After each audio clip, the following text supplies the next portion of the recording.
Dime ahora, ¿cómo te sentías, Monique, como ser humano, durante toda esta pandemia o durante esos momentos más difíciles? Era difícil salir de aquí porque sabes que hay gente que realmente te necesita aquí.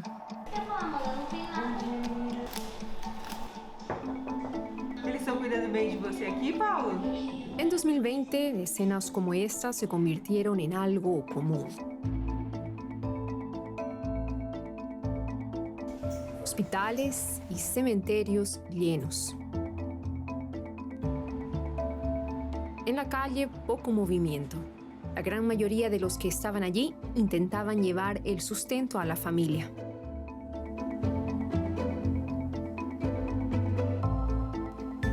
La lucha por la sobrevivencia fue grande y la incertidumbre sobre contra qué o quién luchábamos era aún mayor.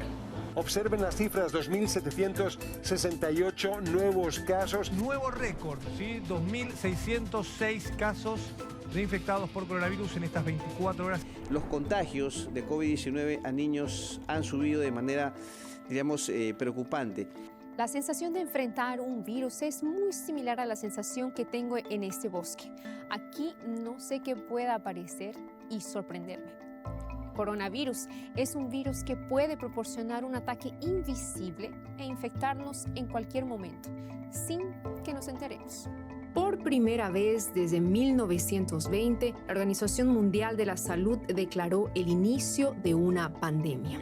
Por lo tanto, hemos hecho la evaluación de que el COVID-19 puede ser caracterizado como una pandemia.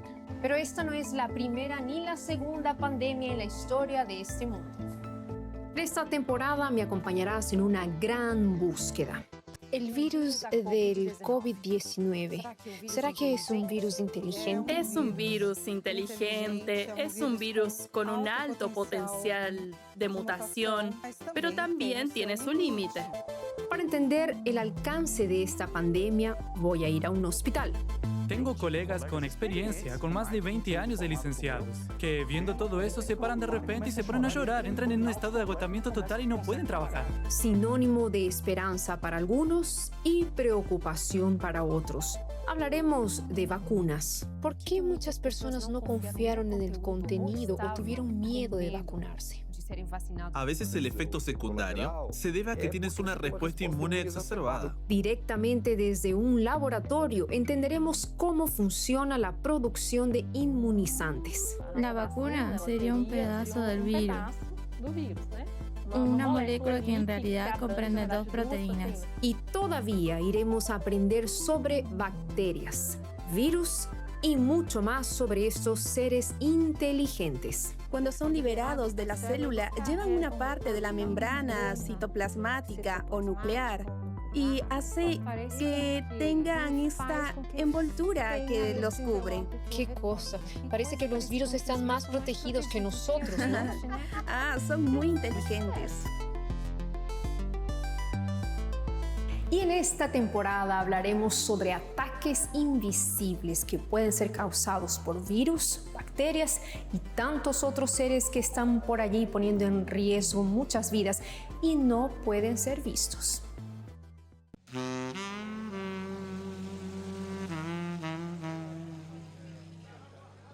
Entre todas las experiencias de mi vida, estar viviendo una pandemia es una de las más inesperadas. Ya han pasado por lo menos 2 años que estamos higienizando las manos con frecuencia, usando mascarillas y andando por ahí sin saber dónde está ese virus. Por ejemplo, ahora estoy en São Paulo. Hasta el momento de esta grabación ya no necesitamos usar mascarillas en lugares abiertos. Pero esta experiencia que estamos viviendo no es la primera y es muy probable que no sea la última.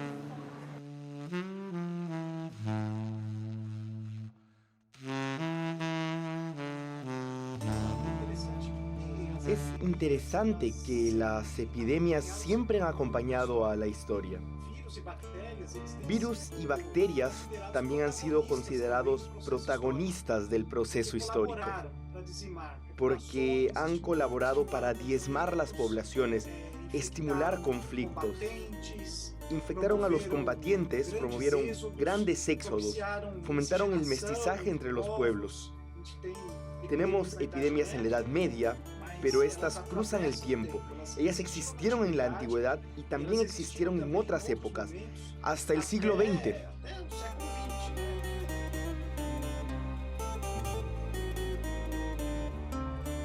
Al respecto del mencionado por Ubirayara, en el año 430 a.C., la ciudad griega de Atenas sufrió un brote de fiebre de tifoidea. La epidemia provocada por una bacteria duró 4 años y mató cerca de 100.000 personas en esta ciudad.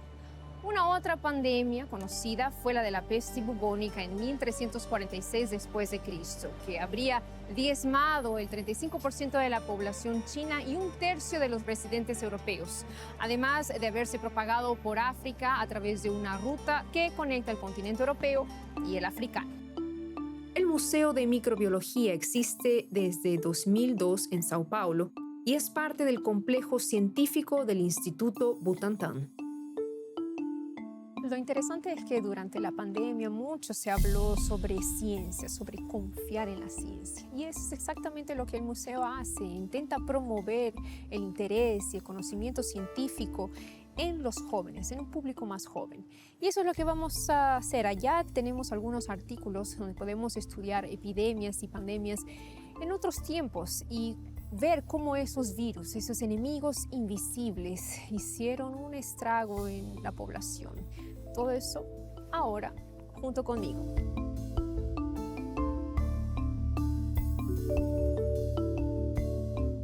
Aquí vemos a un personaje histórico. Es muy curioso e incluso me sorprende que los médicos de la Edad Media tuvieran que ponerse esta ropa para combatir la peste bubónica. ¿Eso es cierto?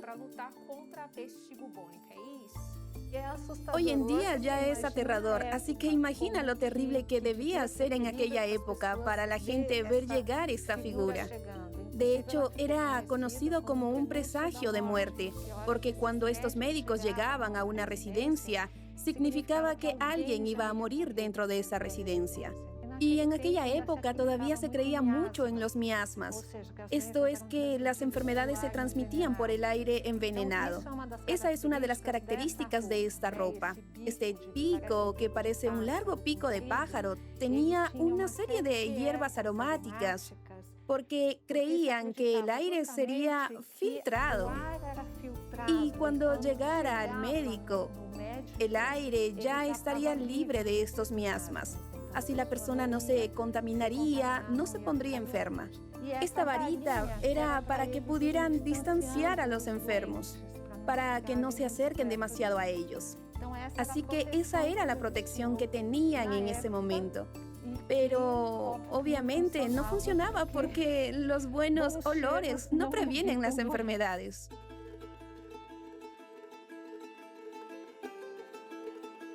¿Cuáles fueron las principales causas de esa epidemia? La peste bubónica fue una enfermedad que a lo largo de los siglos tuvo varios brotes, siempre muy grandes. La mayor epidemia se produjo en el siglo XIV y no sabemos exactamente su origen, el lugar exacto donde empezó. Pero se cree que fue en China y a través de las rutas comerciales como la ruta de la seda y de los barcos, la peste acabó llegando a Europa por la región norte de Italia. Desde allí se extendió al resto de Europa, precisamente por las condiciones higiénicas que existían en aquella época. ¿Y qué pasaba? Esta enfermedad era transmitida inicialmente por las pulgas. Y también piojos, ¿no? Sí, presente en las ratas. Cierto. Y la cantidad de ratas que había en aquella época era muy grande. En las ciudades había una gran población de roedores porque no existían hábitos de higiene.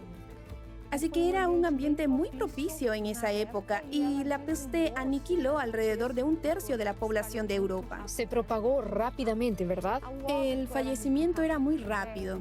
En cuestión de 5 días, más o menos, la persona ya estaba muerta. Fue un brote aquí en Brasil lo que llevó a la creación del Instituto Butantan en 1899, ¿no es así? La peste bubónica o peste negra llegó al puerto de Santos en esa época. Rápidamente se identificó que se trataba realmente de una enfermedad transmitida por esa bacteria, por la Yersinia pestis, y se tomaron una serie de medidas sanitarias no muy diferentes a las que vemos hoy en día. Es decir, el aislamiento de los enfermos. Tan pronto era identificado un enfermo, este era aislado. Fue también con este propósito que poco más de una década después fue creada la Fundación Fiocruz por el bacteriólogo Osvaldo Cruz. Lo que hoy llamamos Fiocruz es una institución enorme que reúne varios departamentos, módulos, laboratorios. Una de las unidades que hoy componen Fiocruz es el Instituto Osvaldo Cruz. Aquí es donde realmente nació la institución. Consideramos que el 25 de mayo de 1900 es, digamos, el origen del Instituto Osvaldo Cruz. Y de hecho nació en medio de las campañas contra la peste bubónica y la fiebre amarilla. Con poco tiempo del surgimiento de la Fundación Fiocruz del Butantan, comenzó una nueva pandemia, la de la influenza o gripe española como se conoció.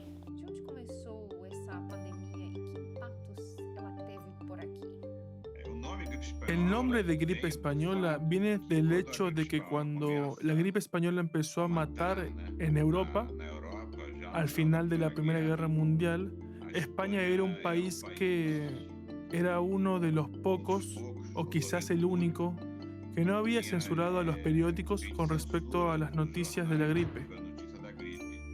Así que de ahí viene el nombre de la gripe española. Estoy en São Paulo, en la cima del edificio Samp Sky. Y mira qué genial, es transparente aquí abajo, se puede ver absolutamente todo.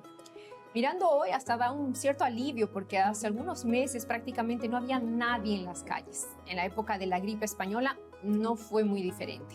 Entre 1918 y 1920 muchos países adoptaron la cuarentena para evitar mayores contagios. En las calles se veían muchos cuerpos de personas fallecidas. Se especula que la influenza mató entre 30 y 50 millones de personas en el mundo.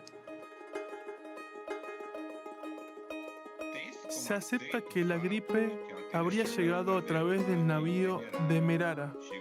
Llegó primero a Recife, luego va a Salvador, Río de Janeiro y luego a Montevideo. Y cuando la gripe llegaba, lo hacía con fuerza. Los cadáveres realmente se amontonaban en las casas, en las calles, así que era muy común ver banderas o paños negros en la puerta de las casas indicando que allí habían difuntos. He leído de personas que enterraron a sus familiares en los patios de sus casas. Había camiones, autobuses, carros recorriendo las calles de Río de Janeiro recogiendo cadáveres. Las descripciones son horribles. A pesar del largo camino que llevo en la enfermería, realmente me sentí impotente. A continuación vas a ver mi visita al Hospital Adventista de São Paulo. Pacientes muy obesos. Menos de 40 años. Menos de 40 años. Pacientes de tan solo 22 años morían. Científicos hablan sobre el fin de la pandemia. El virus, para alcanzar un estatus de pandemia, debe transmitirse fácilmente de persona en persona. Antes de la pausa yo estaba en el Instituto Butantan.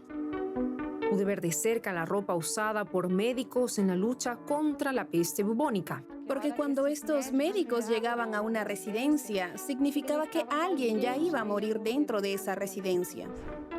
Y aprendí más sobre la historia de las pandemias.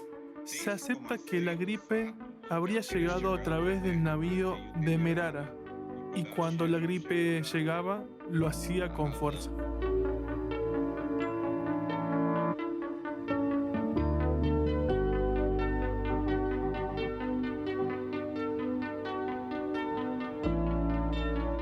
Doctor, el virus de la gripe es responsable por una u otra pandemia que ya tiene más de 100 años. ¿Se parece en algo al coronavirus?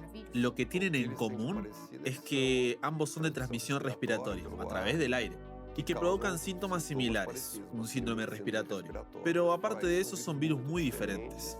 La influenza es en realidad muy diferente porque es un virus que su material genético es como si tuviera 9 cromosomas. Nosotros tenemos 46 cromosomas, ¿verdad? Los seres humanos. Y el corona es como si tuviera un único cromosoma. Por lo tanto, el hecho de que la influenza tenga 9 cromosomas los hace diferentes. Pero la influenza también tiene esa característica similar a corona de infectar a diferentes animales. Y es muy fácil que intercambien este material genético. O sea, hay 9 cromosomas. Se cambia uno que es de un cerdo por uno que es de un pájaro, por ejemplo. Uno que es humano para otra cosa. Y esto genera lo que llamamos un nuevo virus influenza. Pero aparte de eso, no son muy similares, son virus muy diferentes. Ya estamos en el Hospital Adventista de São Paulo. Aquí existe un ala, un sector dedicado a la lucha contra el COVID-19. Y de hecho, aquí me gustaría conversar con algunas personas que trabajan en este hospital y que lucharon contra ese ataque invisible.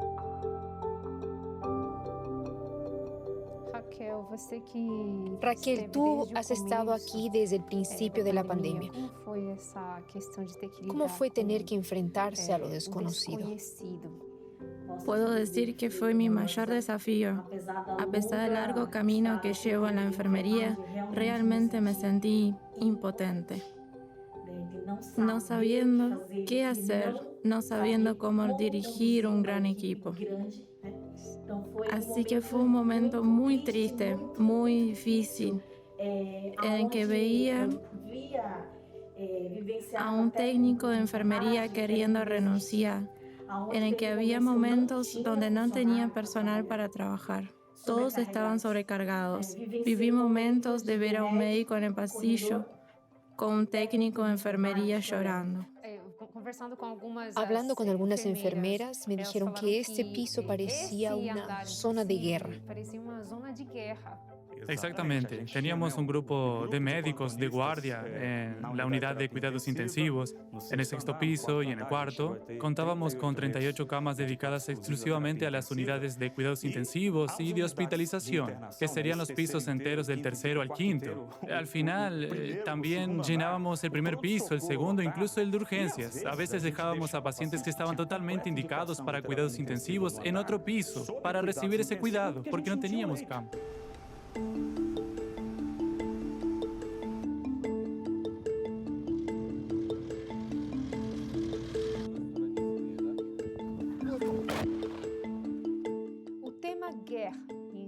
Sobre el tema de la guerra, la palabra misma es un tema que se está discutiendo debido al reciente conflicto en Europa del Este.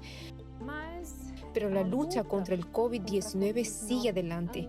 ¿Cuáles eran o siguen siendo las dificultades que tenemos para luchar contra este virus? En una forma mucho más fácil de mirar hacia atrás, hoy tenemos la principal, que son las vacunas. Cierto. Esta es la principal arma que tenemos para luchar contra el SARS-CoV-2.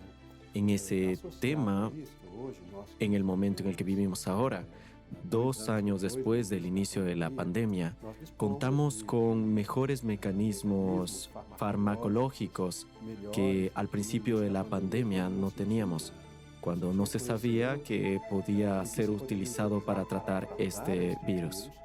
No se equivoquen, tenemos un largo camino por recorrer. Este virus estará con nosotros durante mucho tiempo. ¿Cómo una enfermedad se convierte en lo que ahora conocemos muy bien, una pandemia?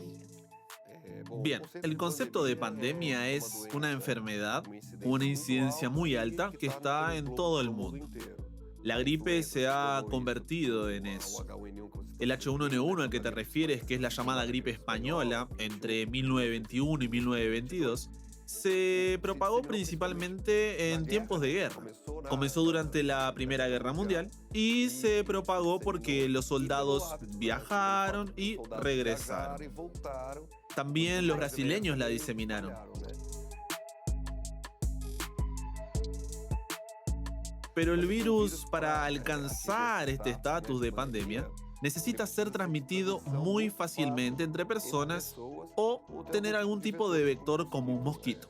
Creo que estas son las dos características. Y, por supuesto, se necesita gente que lo lleve por todo el mundo, porque el virus no viaja solo por el aire. El viento no lo lleva, el huracán no lo lleva, son las propias personas las que lo llevan.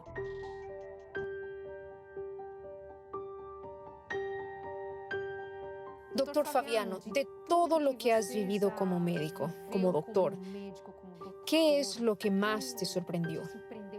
Cuando vi personalmente que el 88% de los pacientes que entraban en cuidados intensivos en Nueva York tenían complicaciones graves. Si en Nueva York, en Manhattan, está pasando esto, ¿qué nos queda a nosotros? Así que esto era medicina de guerra.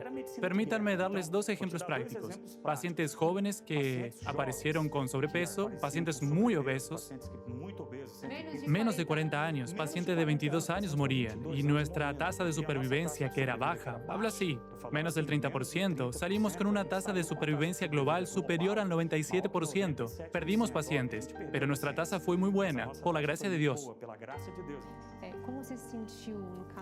¿Qué sentiste al tener que entrar en esta primera línea en relación con tu familia y tus seres queridos? Sí, realmente no descartamos la posibilidad de preocupación. Creo que esa es la palabra. De incertidumbres también, frente a un virus como tú misma mencionaste antes, un virus invisible. Realmente solo Dios puede protegernos. Hacemos nuestra parte con el equipo de protección, es nuestra norma, pero nunca descartamos la preocupación. Solo Dios realmente nos protege allí al 100%.